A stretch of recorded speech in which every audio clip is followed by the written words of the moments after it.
The United States is currently engaged in a heated military conflict with Iran. But look who is fighting alongside American forces. It's not the usual allies. Across the Atlantic, a massive geopolitical rift is cracking open. European nations like Spain and Italy have flat-out refused to let the U.S. military use their bases to launch bomber missions into the Middle East. Their reasoning comes down to geography and self-preservation. These countries worry that if an American bomber takes off from their soil to strike Iranian targets, Tehran will retaliate by aiming its own missiles directly at European cities. From the American side, this looks like abandonment. High-level U.S. officials are expressing intense frustration, asking why Washington spends billions of dollars to defend European allies who lock their gates the moment a crisis breaks out. This standoff exposes a severe disconnect at the core of the alliance. NATO was built for mutual defense, but right now the two sides have completely different definitions of what mutual defense actually means. Donald Trump has watched this European blockade and publicly labeled NATO a useless paper tiger, an organization that looks fierce on a map but does nothing to help America in a real fight. Since 1949, the entire alliance has hinged on a single binding promise, Article 5. This guarantees that a military attack on any one member nation is automatically treated as an attack on all of them.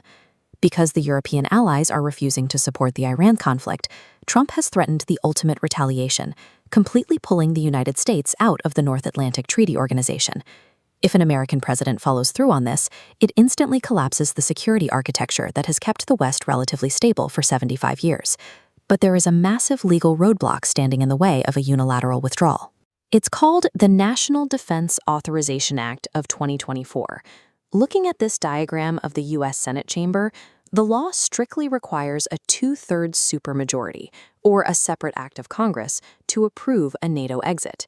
That is a nearly impossible mathematical barrier to clear in a polarized government. The Biden administration deliberately pushed this legislation through as a preemptive measure. The explicit goal was to Trump-proof the treaty before a change in power. According to U.S. domestic law, European allies have nothing to worry about. The legislation makes their alliance with America technically bulletproof. There is, however, a glaring loophole in that legal fortress. A president doesn't actually need to formally tear up the treaty to kill the alliance. They can execute a soft exit. As commander-in-chief, the president has total authority to simply stop American military participation. This map shows 85,000 U.S. troops across Europe. A president can simply order those forces home, pulling officers from NATO command. Once gone, secondary protections vanish. Radar overlays and satellite networks retract across the Atlantic, immediately losing critical early warning systems and the nuclear umbrella. A soft exit hollows out the alliance from the inside. It achieves the exact same military devastation as a legal withdrawal, rendering the 2024 NDAA's protections completely useless. The realization that this backdoor exists has triggered quiet panic across European capitals. Nations like Germany and France are rapidly deploying a fallback plan, the construction of a European-led NATO. European officers are already stepping up to take on top command roles, while individual nations lead major military exercises along the eastern flank.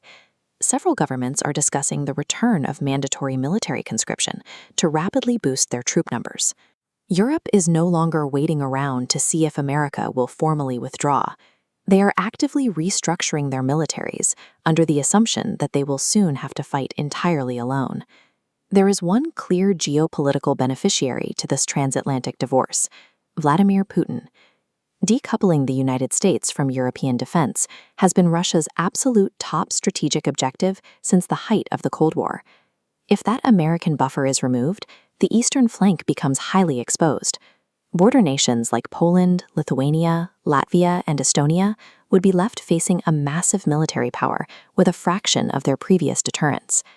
NATO doesn't have to be formally dissolved to be defeated. The mere threat of American abandonment has already fractured the mutual trust that kept autocracies at bay for decades.